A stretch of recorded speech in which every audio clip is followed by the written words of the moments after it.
Welcome back to another episode of the Creative Revolution broadcast. I'm your hostess with the mostess for this precious and most divine sacred moment in time, Julie G. Vegas, in studio with my beloved Second Sight. Yo, yo, yo! We are back. So good to be here. So today, we're going to give you a very exciting episode. Very exciting episode. And you will see it's super exciting because Adam's got his tinfoil hat on. Yeah, we did have a conspiracy party here last night, and it was a lot of fun. As you saw the intro, I've been working on some lighting, because that's what we do. We do shows and different things, and I just have a bunch of DMX concert lighting in my living room. Yeah, and so we like to put it to good use. I'm setting it up for a show, and I got to test it out, but it's a lot of fun. It's a lot of fun for everybody to come and party. People were dancing here last night after the conspiracy party. We were rocking the dance floor a little bit. Rinsing out to some drum and bass. Yeah. You know how it is. It's good. So coming up on today's episode, we are going to give you a quick little life update because last week was a week, man. I don't know if it was a week for you, but it was a week for us. And then we're also going to touch on, and this is in no particular order, but we're going to touch on the Queen of Canada. The Queen of Canada, and believe it or not, it's not me. I was shocked, just as shocked as you probably are, being like, what? She ain't the Queen. No, I'm not the Queen. But there is apparently a Queen of Canada. I did not even know this until I logged into the computer the other day and I saw like a little ad being like, the Queen of Canada has been... I heard about this. Yeah, has been arrested. And I was like, okay, wow. So anyways, we're going to touch on that.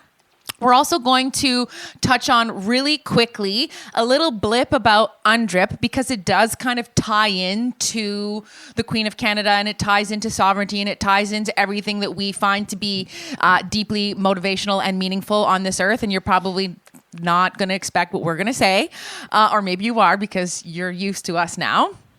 We're also going to do a little bit of a show and tell, as per usual, even though it's only been like 2 episodes. And what else are we going to talk about?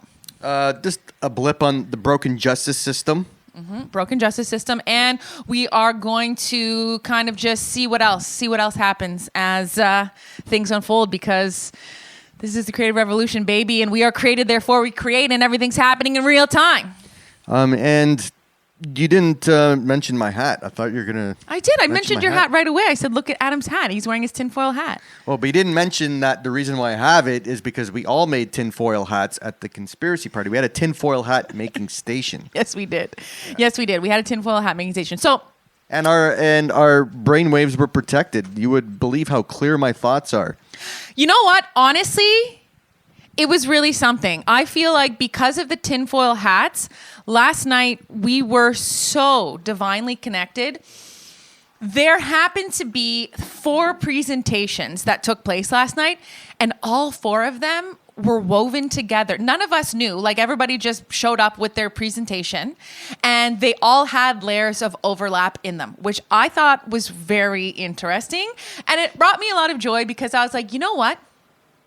We are surrounded by like-minded people. And that is a blessing. Like, honestly, really and truly, we all have our own little idiosyncrasies and little ways in which we're not fully on the same page. And this is even true with both Adam and I. Like, we are on the same page for the most part, but, you know, we hold different views slightly in regards to this, that, or the other thing. And that's what makes life beautiful. But last night it was pretty cool to just see how we were all like relatively on the same page with what we brought to the table. It was fun. Yeah, we had about like 10 to 15 people in here, and everybody kind of believed in similar things that we believed in. Yeah, which except is awesome. for Brienne, and her heart was broken. So one of our friends talked about dinosaurs and how dinosaurs are not real, and Brienne was like, what? Dinosaurs aren't real. And so, like, at the end of the night, her and I were just chatting in the kitchen around the food at the consumption station, and she was like, I can't believe that dinosaurs aren't real. But at the same time, Brienne is such a beautiful woman because she's just like, it doesn't matter though. Like, this doesn't matter because every single day I'm finding out something else not real with reality, and I just let it slide. Okay, dinosaurs aren't real. Doesn't mean I have to stop liking dinosaurs.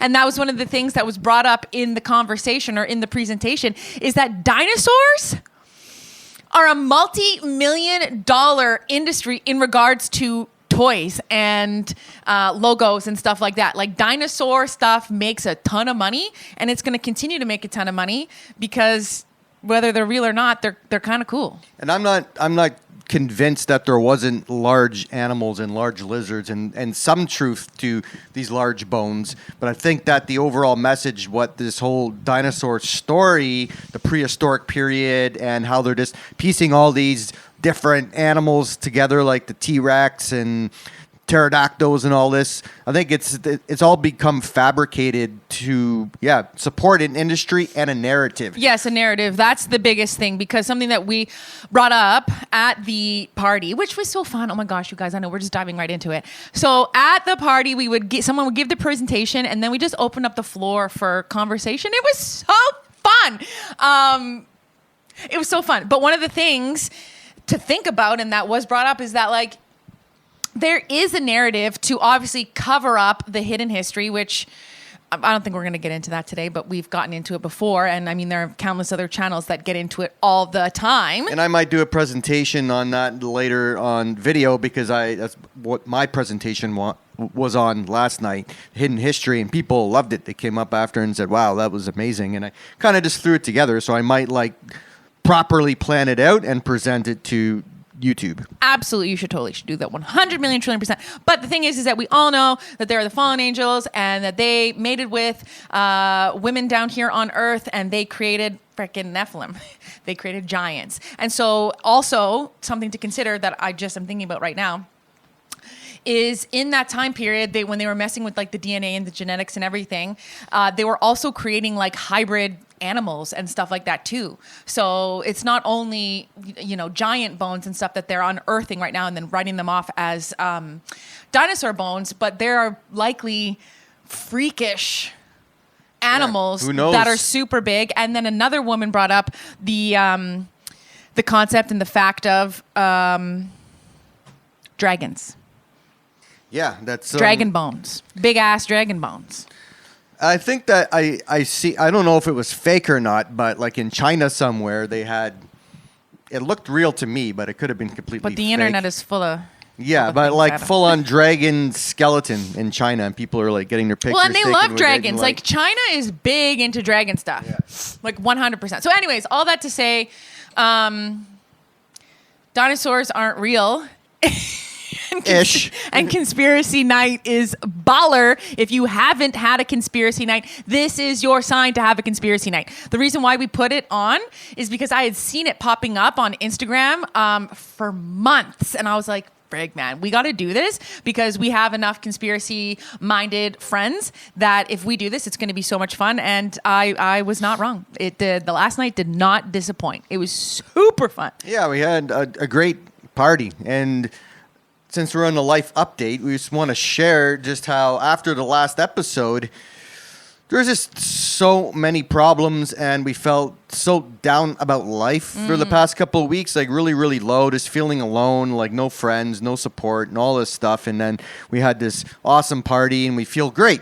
But after we recorded the last episode, normally like within a couple days, well, normally we've only done a few episodes, but it seemed to be quite easy the first time to put it in DaVinci, which is the editing program, and export it and upload it to YouTube and everything. But everything was going wrong. Like everything. Julie's laptop was just doing weird things, and we ended up editing on my main workstation, and even that had problems. Like my mouse the whole time, and it wasn't just with the video. It's like all of technology just hasn't been working properly. Like weird clicking things and menus opening up. I'm like, why is it doing this? I'm learning a new DMX program to program my lights, and it's just problem after problem, after problem, and it's just been hectic without the technology and all those things. It took us the whole week to slowly get that last episode out. Yeah, it was crazy. It was really crazy, because after the first episode, it had been a while since we had been doing video editing. And so I was like really inspired and encouraged, because it was quite easy. I was like, oh yeah, man, just like riding a bike. I'm back in the saddle. I know how to edit. This is fun. And I was getting all sorts of creative ideas and whatever. So I was really looking forward to editing the second episode. And then it was hard, and it was very discouraging, and I was getting mad. Although when I get mad, I don't let it out. I don't swear. I don't curse my surroundings when I'm getting mad. But I was getting mad, and whatever. Long story short, we made it happen. We're back here with episode 3, and we're gonna edit it, whether it's easy or hard, because that's what we do for you guys. We do this for you guys, because actually we also do it for ourselves as a form of self-expression. But yeah, so last week was intense, you guys. I turned 41. I know I don't look it, but I am. I turned 41 on Monday, and I had a bit of a existential crisis. I don't know if this ever happens to you when it's your birthday and you kind of just like are faced with the reality of the fact that you're getting older and you're perhaps not exactly where you maybe thought you would be, or maybe not exactly happy with your current state of being. Not that my current state of being is bad or anything like that. Like overall, I am pretty happy and satisfied with like who I am and where I am and all these things. But I think because I'm reading the Old Testament, and because of that, my lens that I'm looking through at the entire world has got that Old Testament lens on it. It's just really kind of making me sad about humanity and what we are doing collectively as a species on Earth, and tying that into time, and tying that into the fact that we only have so much of it here on Earth, and that we've just been duped into using our time as a thing to trade for money that then we spend to continue to fuel the system that enslaves us. So, I just had like this existential situation, and I was really, low all week long, and wanted to maybe even kind of cancel the conspiracy party, because I was like, frig it, man. Like, I don't want to hold space. Like, I'm not really in this frame of mind. And then, lo and behold, a friend of ours messages us, and she says, hey, coming to the party on Saturday, wondering if you wanted us to drop off our sauna tonight for the party. I was like, praise the Lord. God, you are so good, and you know me, and you know what I freaking need, and I need to sit in a sauna alone and sweat and cry. And that's what happened. They dropped off their sauna, and it is the most beautiful sauna. It's called Golden Saunas. If you live in La Pêche area, even Outaouais, I'm sure, they rent their saunas out for $250. I'll put a little link in the description here. Golden Saunas. It is so nice. They drop it off. They load it up with wood. So all you have to do is find a nice spot to park it, bring a friggin' lighter, and get in there and start sweating. So anyways, that's how my week ended. It ended with a really nice sauna moment. And it really kind of recalibrated me and brought me back into this space where I was like, no, there's so much to be grateful for. There's so much to just be happy about, and kind of just reminded me that even in the midst of feelings, God is good, and he always is orchestrating all things to work together for my good, because I love him. Today, it's taking me a little while to organize my thoughts, and hopefully, like a train, will slowly start moving and it'll start coming. But we are here, and we're talking about. we are here. We are here. We are here, and we're talking. That is what we're doing. We were talking about the life difficulties, and I just had a thought about. Before about sharing just how through these difficulties, like everybody has these crazy times where the pressure's on, and it's almost like a cycle. It's like a birthing cycle in their times of testing. And whether you're a believer or unbeliever, I believe we all go through these. And I think that the Creator still tests us. And I think that if we give into our flesh and choose to, either swear or give up is one of the biggest things. I think that's what the enemy of our soul wants us to do, is give up and not continue on our life path. And that's the reason why we are allowed to be tested because we will grow, and hopefully most people will continue on those things. So we were definitely tested the past couple of weeks, and we're always in a lifelong test, in a big long season of testing, because we haven't fully seen the creative revolution come to fruition in our big hopes and dreams and visions, right? But I feel that for the believers, if there's any believers that listen, it's like God is going to continue to test your faith in these things to see if you will hold fast to Him. Because we've been talking a lot about the monk life and being inspired by monks and just men of faith from the past and everything. And they lived much different lives. And I get inspired by these, and I believe that everything around us and the system around us and the constant consuming of content and the Babylon and everything distracts us from that simple godly life. And that's truly what we desire, and what we keep striving for is to live a life more like that. And I believe when we live life more like that and overcome these trials, that we grow. So to encourage people that it's going to happen no matter what, if you're believer or unbeliever, but to press through those things and try not to give in to your flesh. Like I know I let a lots of cursing and even F-bombs out over the technology, and that just happens. I go through these cycles where I think I'm in control and doing really good, and then I'm just tested really hard. It's God's like, let's really see. Let's just push a little harder right here. But no, you didn't do it. You didn't do it. So but it's coming back tomorrow. That's the thing. It was so funny because this week has been, but this is the thing I also said to Adam. I was like, Adam, you also are doing the most difficult stuff. Like, dealing with technology is the worst. It is the hardest because it's technology and it's always going to friggin' glitch. And Adam's like, you know what? I'm just going to buy a whole bunch of brand new lights that don't work with the current system that I have. And I'm just going to learn a whole new complicated friggin' system. I'm just like, I would literally never do this. Like, in the scope of like what I'm willing to do, knowing that there is like a level of difficulty, I try to like keep it in the middle. If something is even maybe like one tick over towards the difficulty, I'm not doing it. That's the thing. I'm not doing it.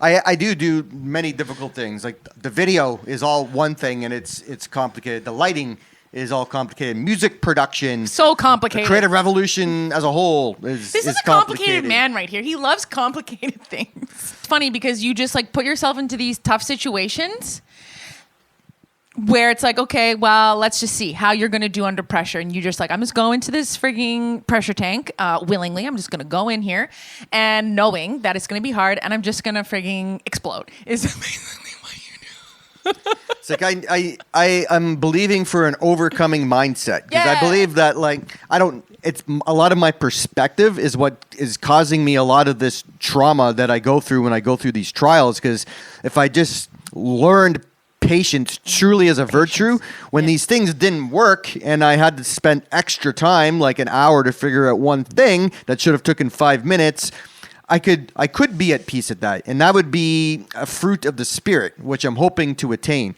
So I'm believing that like I can live a much better life by going through these things and overcoming. Yes, amen. So good. I wanted to flow into that, into just generally the creative revolution. The reason why we're doing this, because Julie was talking about how people are cutting up videos of their cats in this creative way, and it's awesome. It's and everything. Really cool. And I'm just like, do we need more videos just to consume? And then she had a valid point. It's like, well, it is a creative expression, and we should have the freedom to express and have people enjoy it. But on the other side, it's like, this is what's destroying the world. It's this constant consuming of content. And there's so many people that are just making content just so people can consume it and they could get likes and get subscribers and get paid. And a lot of it is just retarded stuff out there. I just can't believe a lot. You're not being creative. You're just adding to the cesspool of what's on the internet. Yeah, a lot of repetitive content I noticed out there. Like a lot of people just doing the exact same thing. It's like true art, great. Just more content for content's sake. Like this, no, there's other ways to express ourselves. The big thing is that we need to be interacting not through the technology and more in real life with each other. And, I feel guilty often just making these videos, putting them online, and I see the shorts I shared last time, that I see my own shorts come up of myself, and I'm like, oh my gosh, I can't believe I'm on the internet like this. Just, and I feel like I'm prostituting himself. Yeah, but you know what? I believe in the message of the creative revolution, and I believe that as people tune in more and, spread the broadcast, it has many aspects, and by tuning in, you will eventually learn all of the creative revolution. And I believe that it will change lives, and I believe that it will eventually catch on. And the end of the consuming of the creative revolution, if people truly join it and get the message, you will unsubscribe from this, and you will have real community, and will be cutting off everything that this world is as much as possible, because where we're going is, as a society as a whole, is very dangerous for our souls and for life in general. Like, life is being destroyed, the very fabric of life, and that's why we are doing this, because it is a way to get the message out there. It is a way to connect with everybody, and slowly and surely we will get it all out there. Yeah, so basically, as much as we pump this stuff, we are pumping this stuff onto the internet.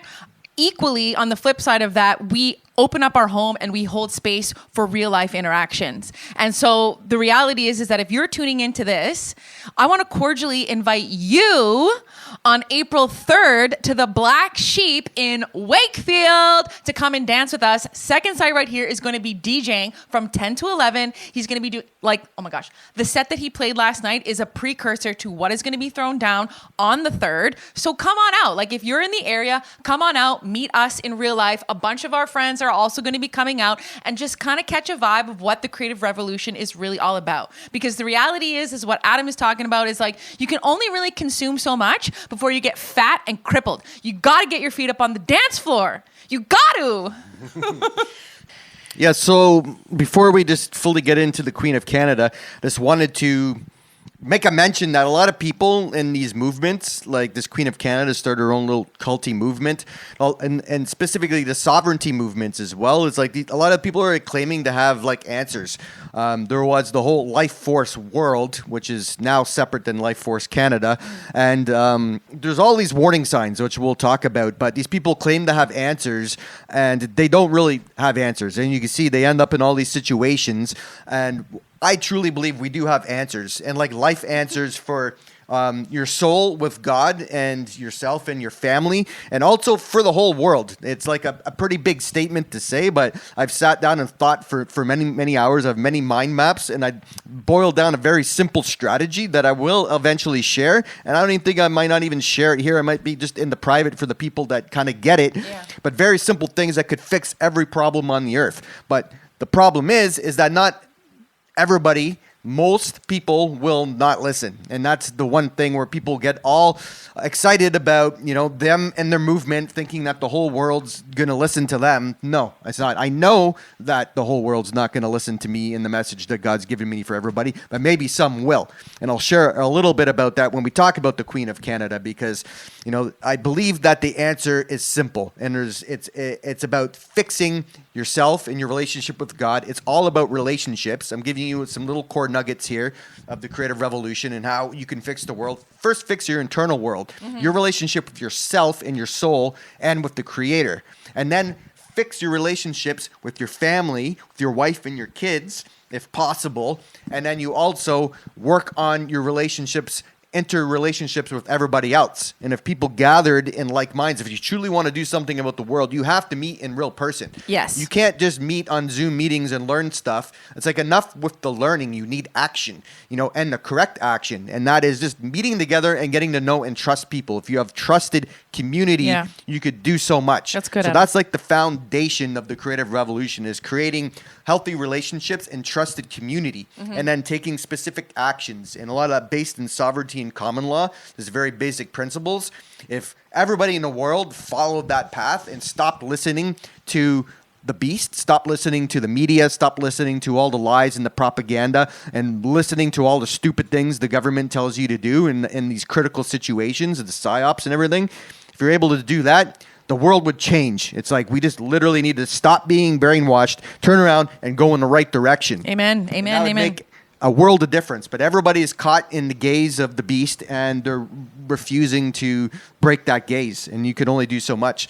Like, I just know the world's prophesied direction of the end, and like you're not gonna flip that. That's why a lot of Christians believe, we need to take over the entire world with Christianity, and then Christ will come back. And these retarded things. The Bible doesn't even say that. It says it's exactly the opposite. A Yeah. remnant will be saved. You need to make sure that you're part of the remnant. 100%. Okay, Adam, that was a really good little rant, little piece. Let's just before we hop into the Queen of Canada, because that's going to be like the bulk of this convo. Let's just take a quick break with a message from our sponsor, Indaflow Kratom. Are you sick and tired of being sick and tired? Have you heard that line before? Of course you have. It's not new. And neither is kratom. Kratom is found in Indonesia. The leaf of the kratom tree. It is ground up into powder, it is fermented, and it is consumed. And it is here for you to revolutionize your days and get in the flow. If you want more information, please visit us online at indaflow.fun. As you can see here, indaflow.fun. And if you pop your name in the comments section and say Indaflow, we will send you a promo code. Absolutely. I can't say enough good things about this. It pretty much saved my life. It did. On many levels, because I was suffering from crazy anxiety attacks about 7 years ago. Then I found out about this. I didn't go on any pharmaceuticals. A lot of people end up on pharmaceuticals, but this could literally replace a lot of these antidepressant pharmaceutical crazy medication that, some of the side effects on these medications are like suicide, hearing voices, like all this crazy stuff. This 100% safe. And if you research it, you'll see that the pharmaceuticals, they pay people in like WebMD and all that to make it seem scary and everything. Really, it's I would say 99% safe. I think that if it... You can barf, but we're not going to talk about that today because this is our sponsor and we don't want them to be like, why did we friggin' sponsor them? They're talking about barfing and whatnot. So anyways, thank you so much for Indaflow Kratom and their sponsorship. Back to our regular scheduled programming. So, the Queen of Canada. Adam, let us dive right into this. So, like I said in the intro, I did not know about this Queen of Canada. Adam had heard about it.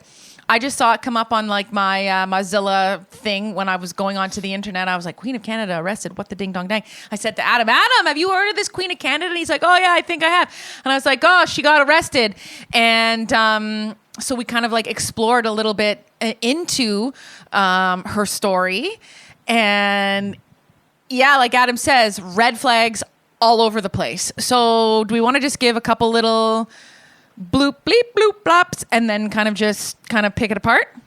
Yeah, and we'll post the link to a Vice video that we have on this. Yeah, it's pretty good. And it's quite interesting. I'll comment some stuff on the Vice as well, too, because like Vice is just propaganda as well. It's yes. It's not like but the editing on that video is really good. So it shows the important things about what this lady is doing. And it's like creatively edited. So like that's why I like that. And like I remember maybe about a year or so ago hearing about the Queen of Canada, and first I'm like, because I always I don't just throw everything away, and I think about like, oh, could this possibly be true? I heard a few things. I'm like, thought maybe it was some indigenous lady and she had some hereditary roots in that she was like the true royal bloodline of the indigenous people, and but it wasn't anything like that. I think she was like an immigrant from the Philippines. She is an immigrant from the Philippines, and she immigrated here when she was a child. And so she says that she was homeless for a good long while, and then she ended up working at McDonald's flipping burgers, and then she realized that McDonald's burgers have humans in them. So she quit. Right? Is that true? That's what she says? Yeah. Oh, wow. I mean, so this is the thing that is interesting about her, is that a lot of what she says and a lot of what she does is true. And a lot of it answers questions that people have. So she ended up gaining a lot of traction in 2022, I think, when obviously we're in the midst of this freaking global pandemic, and Canada was crazy. We had lockdowns, and in 2022, things were still pretty insane here in Canada. And so she started pumping her Telegram group pretty hard with doing live streams, and she was like involved in the QAnon side of things. So she was probably like on the receiving end of those QAnon drops, and then she's probably just kind of like filtering them through her own processes, and then spitting it back out for all of her followers, which is not bad, right? Like, I mean, this is what you want to do. If you're getting information and the information resonates, you want to keep sharing it. And so she provided quite a net for folks who were asking questions about like whether or not the mRNA vaccines were safe, whether or not it's true that there's like an elite Kabbalistic pedophilic force of psychos running the world, and whether or not we should turn away from them. She was also talking about things like friggin' the reality is that we all have free energy. Like, stop paying your frickin' bills. You know what I mean? Like, energy is free and the whole thing is a scam. And so a lot of this stuff is reality that anybody who is kind of like on the sovereign tip, or anybody is on the truther tip, has dug into, right? And so she was kind of like, not just talk, but she was action oriented. And that was one of the major things that was appealing to her followers. I feel that the application of that and what she's doing is not very wise. No. So we'll talk a little bit about that because, and some of it is just plain ridiculous, right? So I see people like this that come out, and same with the life force movement as a whole. There's a crazy lady that said that she was like the purest DNA in the world, and she's been chosen by the Galactic Federation, which is another thing that keeps coming up, to be the one ruler of the world, and she's been entrusted with the World Trust, and all the money is going to go to her. Everybody was lining up underneath worldwide followers because they thought they were going to receive money for their project to like reform society. It was just so crazy. That. When I heard all that, I'm like, this has all the signs, and these things happen because they're basing a lot of it on truth that we know, that we've uncovered in the sovereignty movement and the truth movement. But I believe that they're either just crazy and they've, are capitalizing on it financially or for whatever crazy reasons that they are, or they're actually plants in there to make us all look crazy. Yeah. All the sovereign citizens and all that. And a lot of sovereign citizens didn't have the full knowledge because you need the big picture. You need to know how to apply it and realize that even know that it's true, a lot of this stuff, when you go to apply it, these are criminal governments. They're probably not going to listen. If they don't have to, they're going to eat you alive. So this happened a lot in the sovereign citizen movement, and like even people trying to, drive drunk and say, I don't need to drive without a license and blah, blah, blah. And it just makes us look stupid because we know the truth, and then people like this lady comes out and does all this ridiculous stuff and makes us look retarded. Yeah, because that was the thing. When I first saw this, the main question in my head is this a psyop, or is this a cult, or is this both? Yeah. And after kind of going through everything, I truly believe that it's both. Because at the end of the day, the woman has actual physical followers, so that are fully dedicated to her, like she's the queen. Yeah. And like they sacrifice their money, their time, and she goes around like royalty, and they cook her food, clean up after, like it's But I mean, they're crazy. not, okay, listen. They're not going around like royalty. So like the most recent situation, they were squatting in a abandoned schoolhouse in a place called Richmond, Saskatchewan. And this is where they were living. Like, the place did not have power. The place probably, was decaying in some way, shape, or form. You can look it up on the internet. Like, the windows are all boarded up and stuff. Like, this is not a vibe of royalty. You know what I'm saying? This is pure culty vibe all the way. But at the same time, what I found to be interesting, and I say kudos, is that they were exercising their squatters' rights. And I was like, this is cool. This is cool that they're doing this, because I've had this idea many times. I'm like, let's just freaking occupy this building. Let's just take it over, man. Let's just squat and like make it happen. But the trouble with this whole movement is that it was no bueno. And I don't know what they were doing. Obviously, I have no idea. But they were doing something that was causing the citizens of Richmond, Saskatchewan to be uncomfortable. And so somebody, or maybe a group of people, formally filed a complaint and made a call, and the RCMP ended up raiding the school. And that was how this woman ended up getting yet another set of charges. So like, since this woman has been on her like Queen of Canada campaign, which I don't know for how long, it just really began to get famous and her to get real traction like during the pandemic. But she's been arrested countless times, like at least 6 or 7 times this woman has been arrested, and then also, interestingly enough, Released with no charges. let off. So that is again what makes me think like, okay, psyop, or does she or is she then like actually onto something? Because like Adam was talking about, what she's talking about and the things that she's doing are rooted in truth, but like Adam is saying, she's not executing, and like them as a whole, they're not executing it right. And the problem too is like there seems to be a lot of hate. There seems to be a lot of anger. There seems to be a lot of like, I'm ready to shoot you in the head, and she said it. And like these type of things don't bode well for, making real change, lasting change that is positive and good and Exactly. exciting. It's going to make people that like say anything about sovereignty. We're talking about sovereignty. They're going to draw the parallel, be like those crazy, violent people. They want to draw that parallel to label us all as violent, crazy people.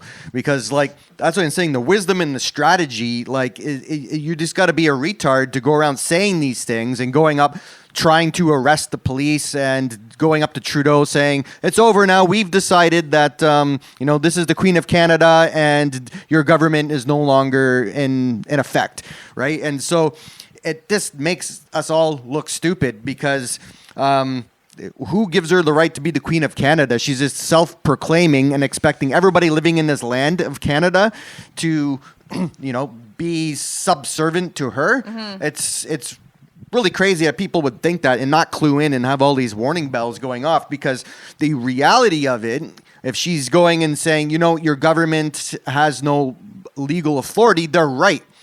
She's actually right that the government of Canada is only a corporation, and it's only that they put us in these contracts. We've talked about the birth certificate before. It's traded on the stock market. Like all these things are rooted in the truth, but you got to realize it's like you going up to the cartel and saying, you know what, we're in charge here now. They're just going to shoot you or laugh at you or not listen, and that's what's happening is because they have the whole system that is a scam, that's fake, that doesn't actually have any authority.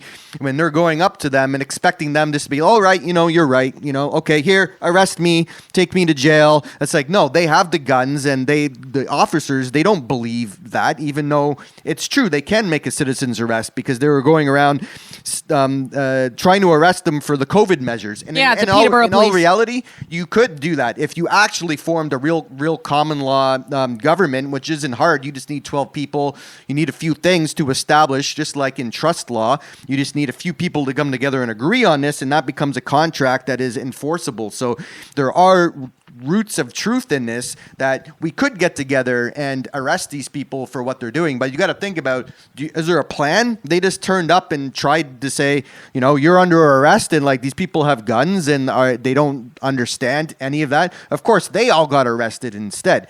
So it's like you got to have a plan. If you're going to go do something like that, you need to, you need somewhere to take them. Do you have a secure facility? They're going to bring them to the school. Yeah. And, and if you do that type of thing, they'll just say, oh, it's kidnapping. So you need a lot more to do these things. Yeah. And there's even things that you could make citizens arrests of, let's say, not try to arrest the cops, but the people behind the cops. You could actually form the whole common law. Like if a common law judgment goes out, you can send the police notice and say, listen, we want you to help us arrest these people, but if you're not going to help us, stay out of our way. And then you can go and you can arrest these people if they've actually broken common law and have created harm towards people, such as in the things that have happened during 2020 and COVID. So these things are real, but the way they're trying to apply it and walking in like they're all prideful, like these people are actually going to listen to them.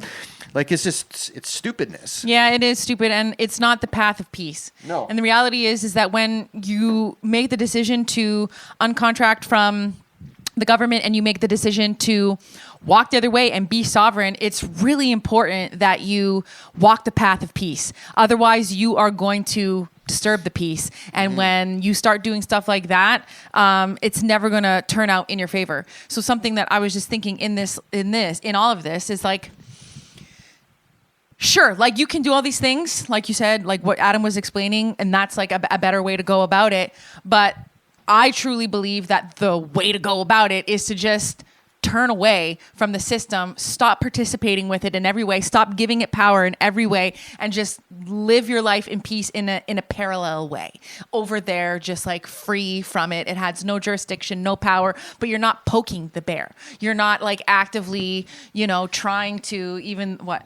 Well, that's a great way to like wreck your whole movement. I've seen so many people. There was another guy that was What's rooted a great way to wreck your movement? What I just said, or poke the bear. Oh yeah, poking the bear. Yeah, so it's like these going people up and being like, you know what, your government is nothing, and now you're under arrest, Mr. Trudeau, and we're now the new government, and all these things. There's a guy, I can't remember his name, but he. It was the Republic of Canada was his whole thing, and it all made sense, and it was rooted in. He got arrested too, right? Yeah, I think he got arrested too because like he was behind the Truth and Reconciliation Commission. So his common law efforts with the common law courts that he put together, they actually created a lot of change in the system and didn't fully bring people to accountability, but now they had to admit a lot of things and they had to do a lot of things. That's why now there's this Truth and Reconciliation Commissions and all these things and more money going to the Indigenous and stuff because he did it the proper way. But his whole thing of like now trying to set up this Republic of Canada for all of Canada and his name was Kevin. Maybe. Oh. Yeah. Anyways, if we think of it, we'll mention it in the comments, or in the description. But anyway, Republic of Canada. It was a common law movement, and it was trying to take over everything of all of Canada and get people to join and even serve in the militia and all these things. And like it's not going to work because you're trying to replace the government over a very large land mass, right? But the truth is that even what this lady's doing, she has the right to assert her sovereignty and gather followers. Yep. They could contract to her, and she could have her own micronation. That's what I was going to say. The micronation. Because no one needs to be. No one needs to be underneath someone else if they don't want to.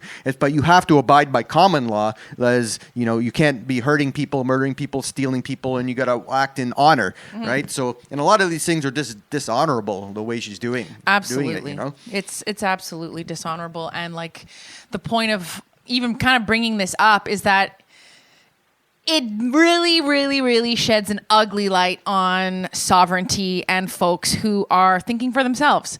And it's super unfortunate. And this is getting a lot of airplay. And it's kind of disturbing, especially as somebody who walks a sovereign path and somebody who is like, well, man, I agree with a lot of this stuff. Like, I agree with what she's saying. But like the way she's doing it is terrible and scary and horrible. And I wish that she would stop. Stop. You're not the Queen of Canada. Please, I'm begging you. You're not helping us. You're not helping. You are causing more harm than good. Yeah. And you're also trampling all over the lives of human beings. Like if you're a queen and these are your subjects, like you are treating them unjustly. And I command you to stop in Jesus' name because he's the king. Yeah. Okay? So stop it, lady. Stop it. Because like now Vice, they'll do a piece on that. And then of course they take every opportunity to say and like teaching them crazy, insane conspiracy theories, like saying you don't need to pay your utility bills or your mortgage or pay the traffic tickets. And saying that COVID, the mRNA isn't safe. Hello? We all know it isn't safe. Like to say that it's safe to me also is like, that's just like insane disinformation. Like you should be jailed for saying that lie at this point in time. Absolutely. Because people are suffering. People are dying. People have major freaking health problems because they injected themselves with the mRNA. Like it's harmful. And to say it isn't is a bold-faced lie. Yeah. Bold-faced lie.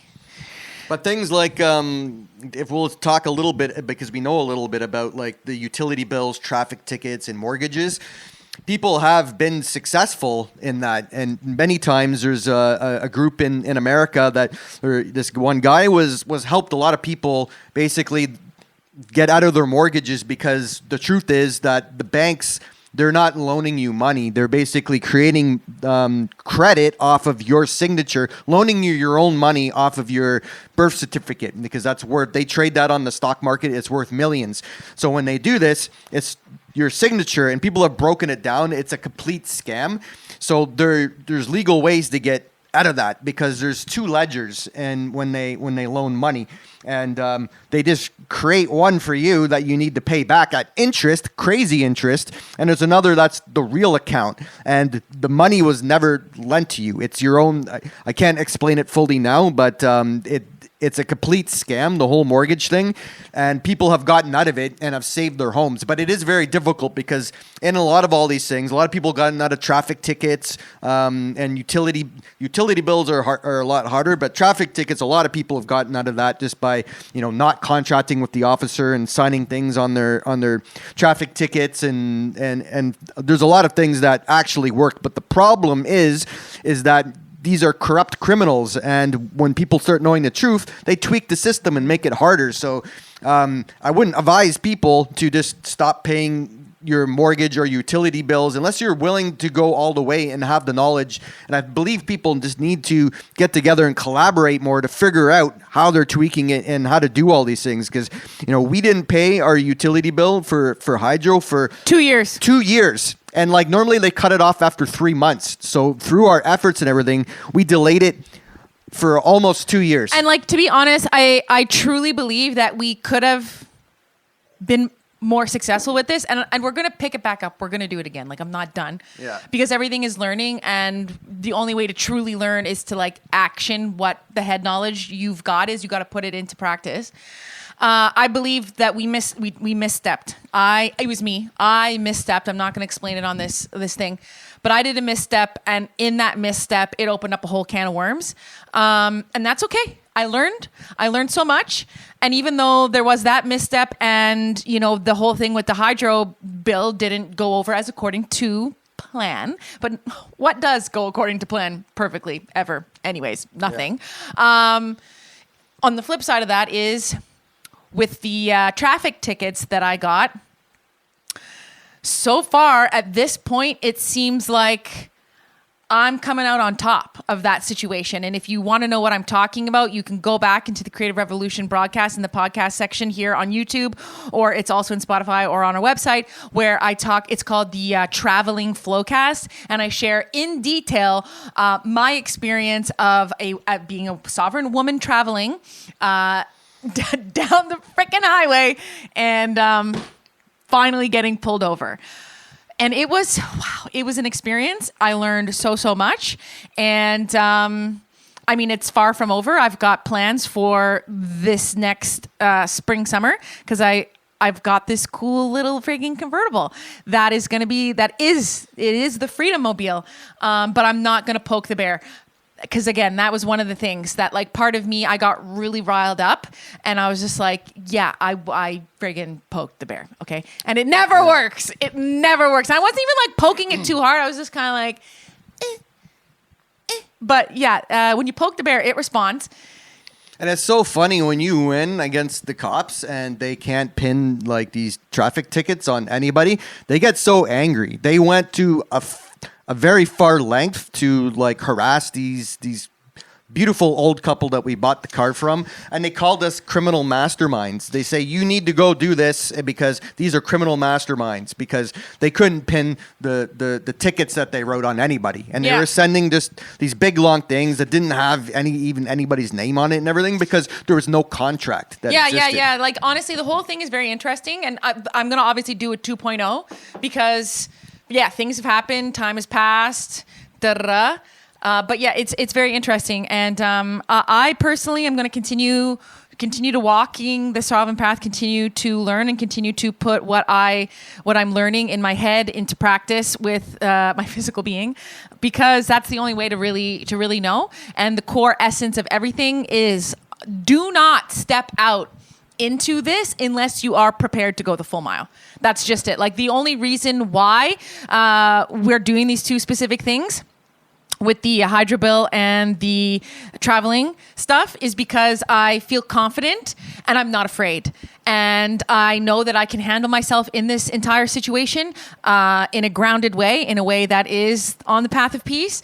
And that's that's the only way. Like, I wouldn't the more do it. wins that we have Yeah. that are done in the path of peace, like it's wins for everybody. Because even there's a couple other cases that have come up in the courts where, you know, it was proven the core elements of the sovereign stuff. It was somewhere in the States. I can't even remember the situation, but it could use the set precedent, you know? Yeah, So- man. Yeah. And it's just so powerful also to take your power back. Like, for me, that's one of the things is I'm like, no, man, like I am the one who has the power over my life. What I choose to do, it's friggin' mine. And I'm not contracting it out. I'm not parceling it out. I'm not giving it away. I know that Jesus is Lord. He rules, he reigns, and he is the only one who has the authority to tell me what to do. And it means it's just a struggle to listen. I mean, you know, but I'm trying my best. And just remember that sovereignty starts here in the mind, in the heart, before you ever apply it out there, because the system's corrupt. It's absolutely corrupt, and it's a scam. And there's many ways to get at you and to get you. And it's not wise just to step out into all of them. No. you know? One thing at a time. As Like, long really as get you to know in here and here, you know, like you can get a much higher level of freedom. Yeah, because you're vibrating at a higher frequency. Yeah. Woo! Okay, well, So- let's move on from the freaking Queen of Yeah, Canada. Queen of Canada. Blah. She is gonna cease and desist hopefully soon. Okay, and we talked about that. Okay, did you want to quickly lead into a show and tell? Well, go ahead. Show and tell what you really love to show and tell. Okay, so this is what I want to show and tell today. Obviously, you can see we have a lot of cool stuff lined up on the bar today.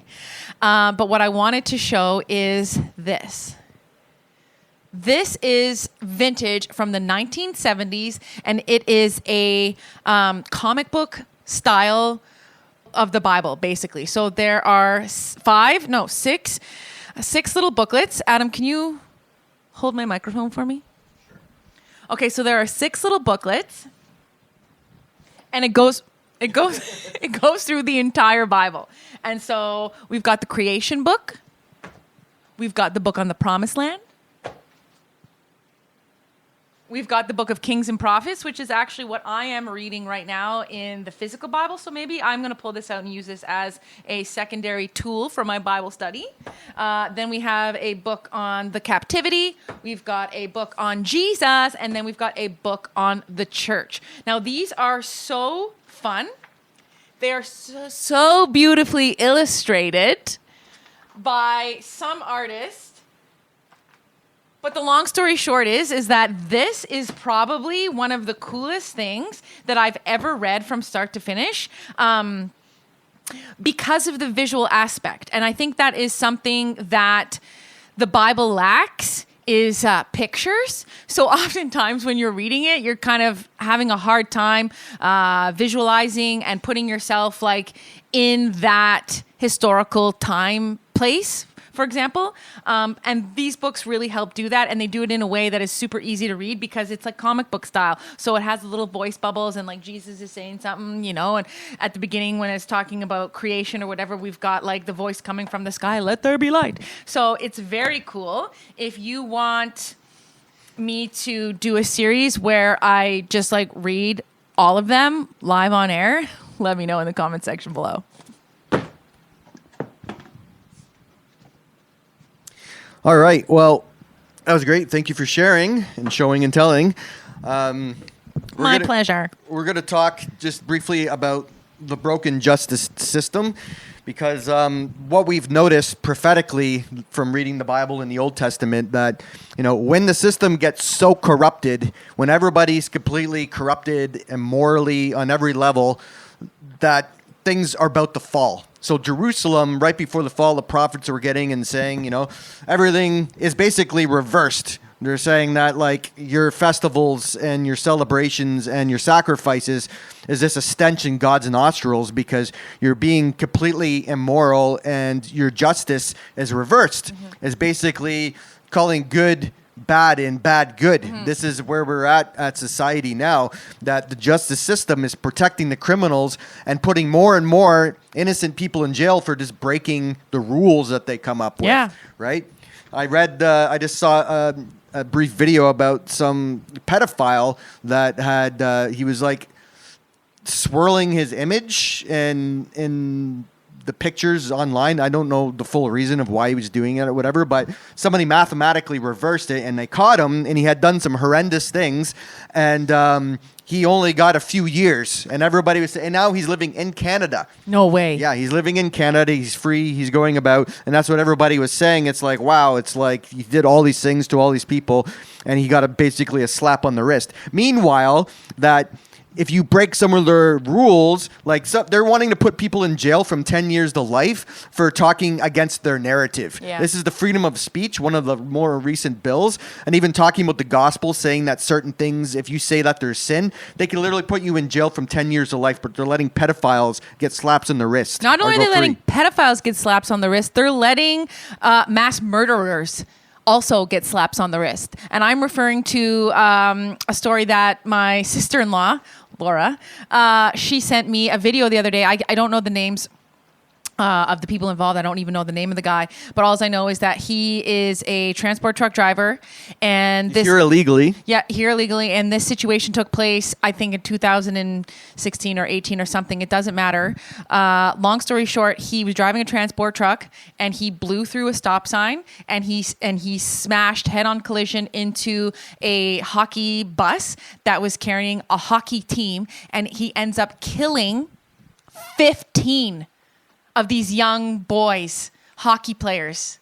And so this is horrible, like totally horrible. And this guy as well only got something like 3 to 5 years in prison for manslaughter. No, I don't think it wasn't even manslaughter. He didn't even get that, because that's what the families were pushing Fighting for manslaughter and getting a lot more time. This guy, I'm not even sure if he spent. I think he did. I think something like minimum 3 years. Very minimal time, and he's out again, being a menace to society. Like, he's not even legally supposed to be here. Like, why is he not deported?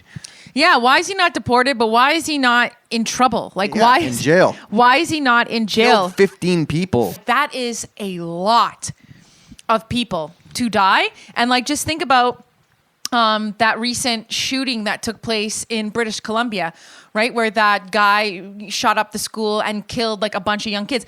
Like, well, that shooter's getting in trouble. You know what I'm saying? Right? He's getting in trouble for doing that. But I think he was white. So I don't know what I'm really trying to say with this, but like the transport truck driver, he was a Punjabi. Yeah, it's very twisted, because all these things fit their narrative and agendas, and you can see this. It's not about justice; it's about supporting their narratives.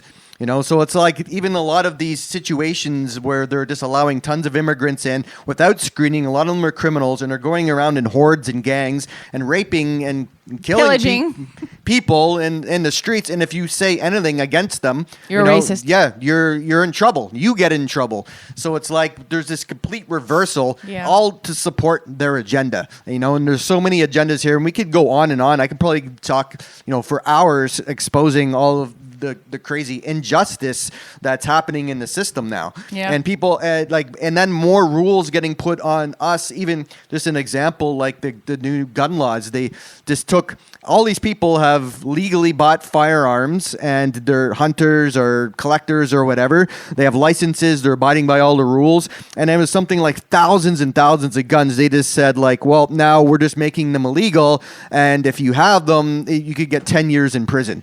Like, that's just absolutely crazy for, just, and I could just go on and on. Well, and like red like flag. Like, the minute your government wants to start taking away your guns, you need to ask yourself the next question is like, why?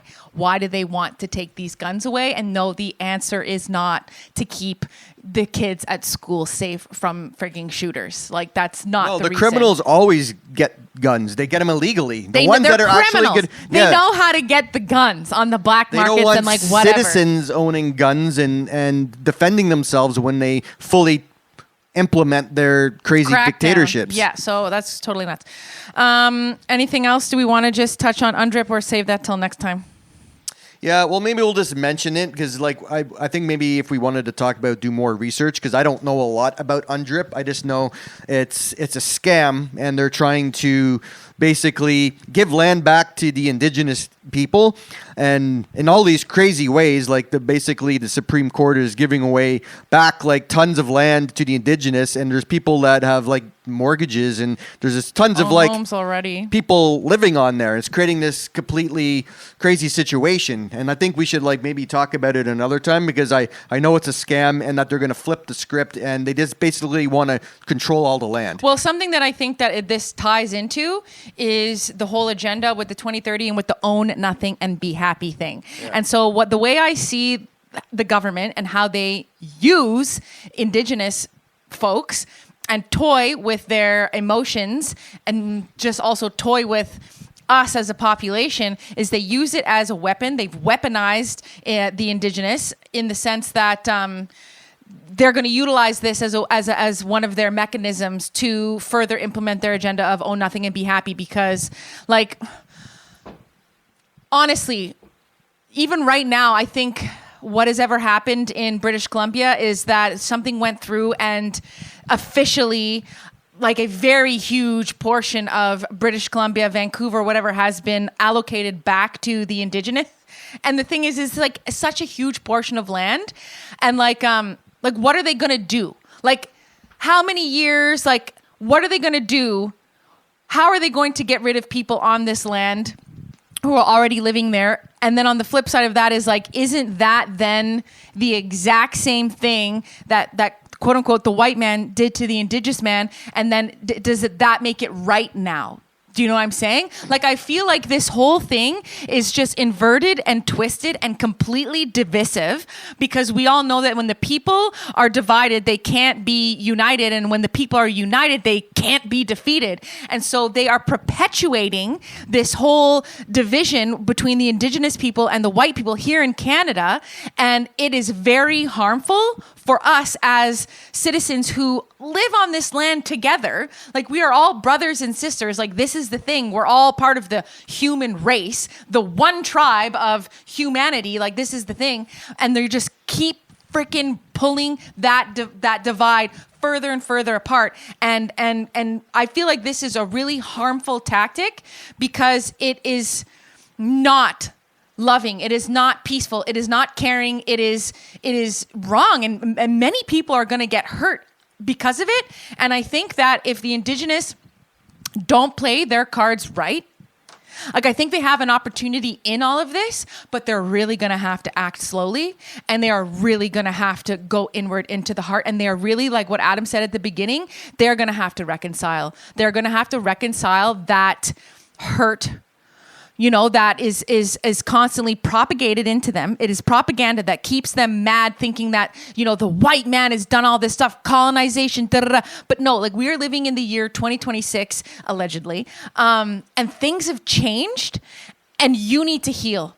We need to heal. We need to reconcile ourselves back to Creator in order to, like Adam said, then heal our families and then heal the concentric circles around us. Because if this goes the other way and they start basically kicking people out of their homes and like uprooting people's lives, like, that is wrong. The government always has an agenda. Like, the indigenous people really need to comprehend that the government is the true enemy, not enemy, the white settlers, you know, and everybody needs to just not listen to them at all. Like, we need to turn our backs on them and stop listening, because they always have an agenda, and they're going to turn this around and use it to divide people. Because even the bigger picture is that the land shouldn't belong to anybody. No. You know, and definitely the government is setting up there, just dictating what happens with all the land, the crown land and all these things. And they don't really, if you break down the history of Canada, the Corporation of Canada, they don't have any jurisdiction over the land. Their whole law is based on Admiralty law, is the law of the sea. So, like, their whole thing's breaking down. And there's a few reasons why they might be doing this, because it's true that, you know, they don't have any authority, and a lot of the indigenous know that, and they're kind of winning.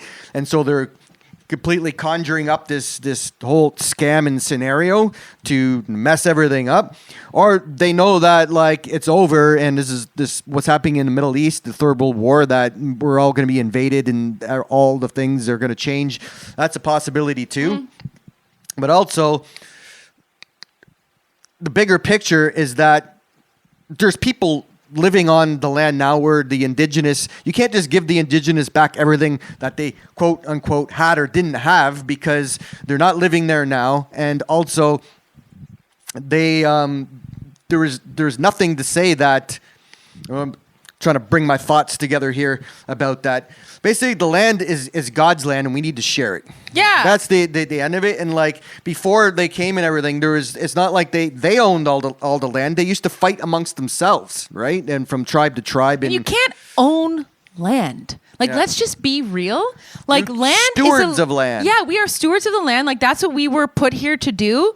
And the land is a living organism in and of itself that cannot be owned. Like, it is living, breathing just as much as we are. And so that's like trying to say that like I can own Adam, or that we can have ownership over another human being. Like, it's freaking ludicrous. And the reality is we need to like deconstruct our whole perception of that and just come into a relationship with the land in a loving way, and come into a relationship with those around us in a loving way. Like, I'm sick and tired of all this division. I'm sick and tired of us versus them. I'm sick and tired of all of it, because at the end of the day, our time here is short.